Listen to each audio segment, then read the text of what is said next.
Well, one of the topics that I know a lot of our audience has been very intrigued in following is the Conservative Party leadership campaign. And I am so honored and so blessed to have one of the candidates, Andrew Scheer, with us right now on the show. Thanks so much for being here. Thanks for having me. Well, Rebel has been doing a lot around the topic about M103. That's this so-called anti-Islamophobia, really an anti-free speech motion that was brought up by MP Iqra Khalid.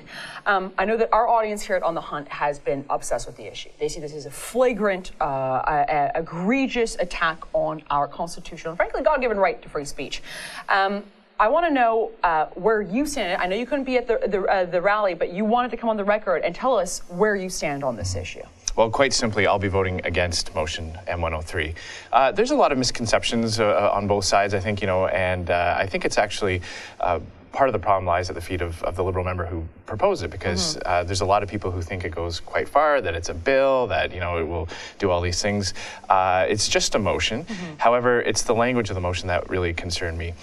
So I'll be voting against it for three main reasons. First of all, it's not inclusive. It singles out one faith alone. There are many people who practice their faith in Canada that are at times feel that they're being discriminated against. We see swastikas on Jewish cemeteries. We see Christians attacked for professing their faith. But so this only singles out one faith predominantly. I mean, it does say all forms, but Islam is mentioned. Islamophobia is right there in the text. Nothing else. No Christophobia, no anti-Semitism. So it's highlighted. I don't think that's helpful in the conversation in Canada to make sure that we have a tolerant society. I don't think we should do that. I think if we're going to talk about freedom of religion, freedom of worship, we should have it equally, both in the words and the actions.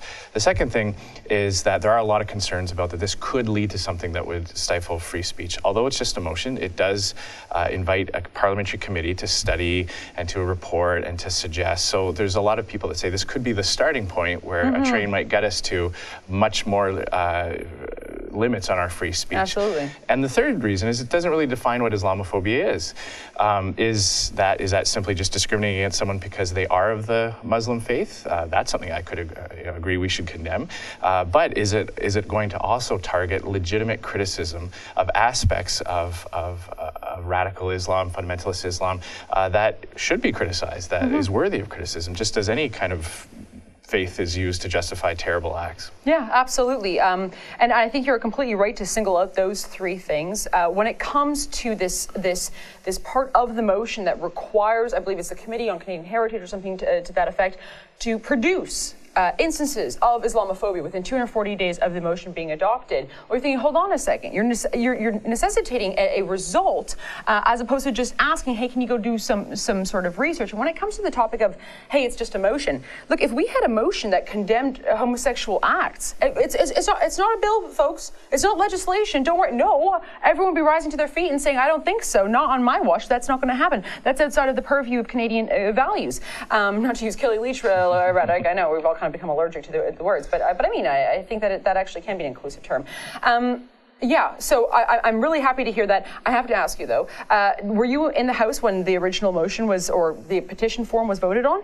So I believe I've been traveling the country, so I haven't been in the House for every specific thing. I think the original thing was just a unanimous motion to condemn. It was much more general. Okay. As I understand it, it did not include the subsequent measures that was being called on. So condemning Islamophobia, we're good with, but like this whole over-the-top special treatment for the Muslim faith, it goes a little too far. The additional problem I have is that there are already laws on the books against inciting hatred and violence.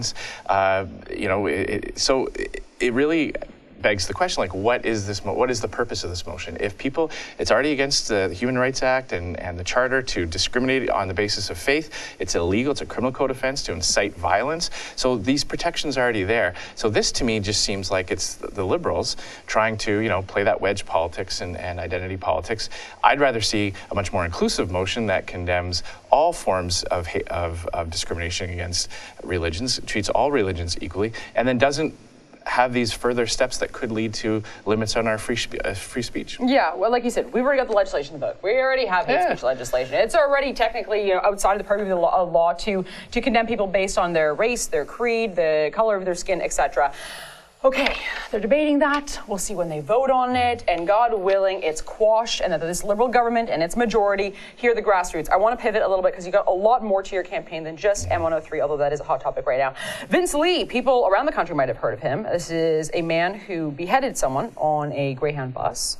He was found to be not criminally responsible. He's now been fully discharged, essentially walking the streets, right? If you're Prime Minister, would that be different? Well, I think the biggest problem with what you've just identified is the fact that he's been given an absolute discharge. Right. And the problem I have with that is I can understand that people have mental health issues that can be treated and can improve. And you know, I wasn't the judge. I'm not a psychologist. I'm not able to pronounce on his mental state today versus his mental state a few years ago. But clearly, he's capable of committing this act. He's done it once.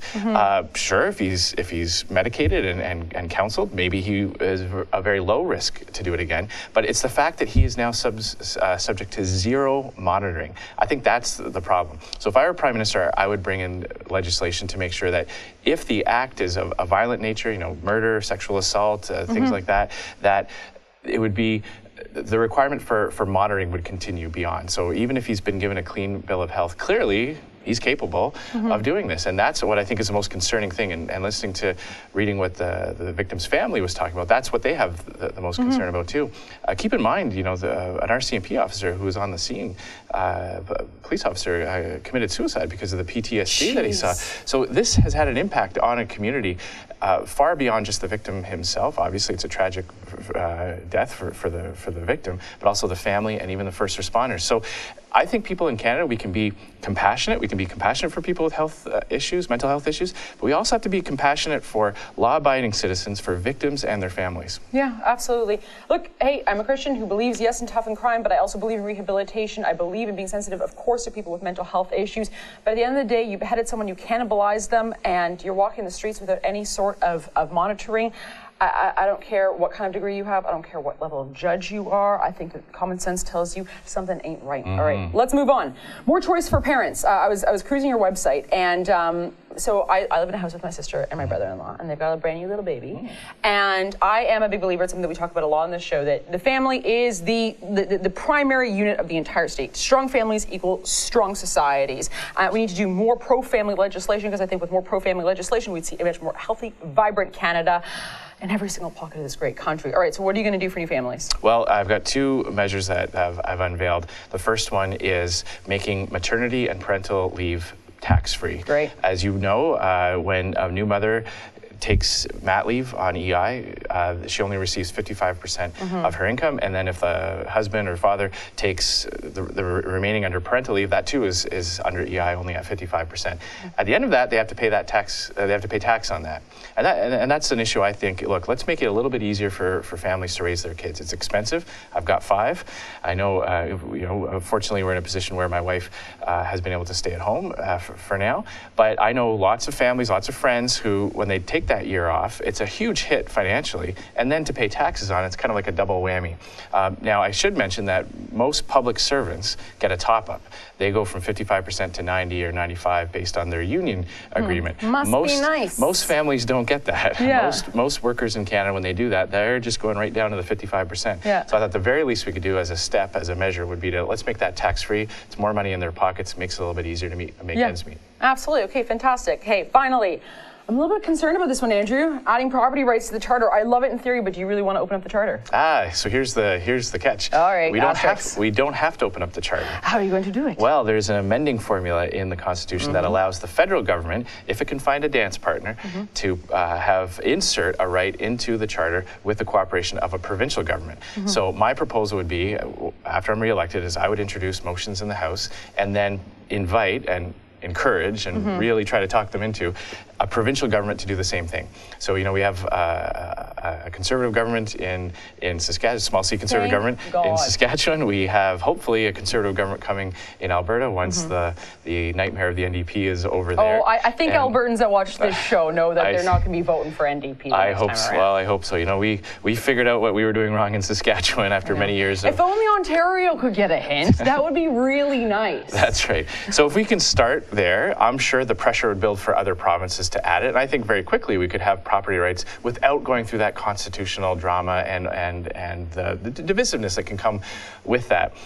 Why is it important? Well, it's not just, the big bad government coming in and taking land away, although that, that does happen.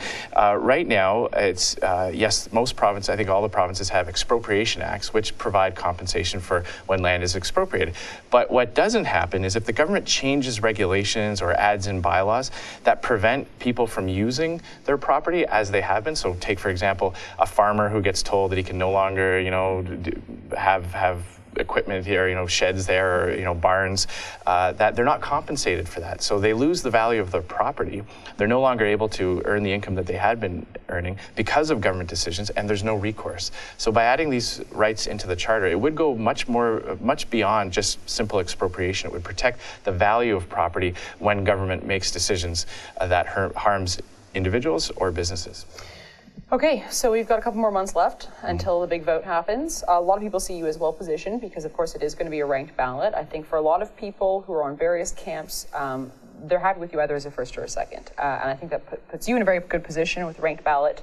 Are we going to see a lot more policy proposals? Are we going to see you taking on maybe the Kevin O'Leary's or on the opposite end of the spectrum, the Michael Chongs more? What's the plan for Andrew Scheer in these last couple months of the race? Yeah, we're unveiling some policy over the next couple of weeks. We've got one on helping parents make decisions on education, using tax credits for people who use independent schools or who homeschool. Again, another family-friendly measure to offer choice and flexibility to families. We're going to be unveiling my firearms position very soon. We've got some stuff on. I look forward to it. Well, as a hunter myself, I think the firearms community will be. You picked up a couple votes. Absolutely. If we had more time, I'd tell you about my first hunting trip up to northern Saskatchewan.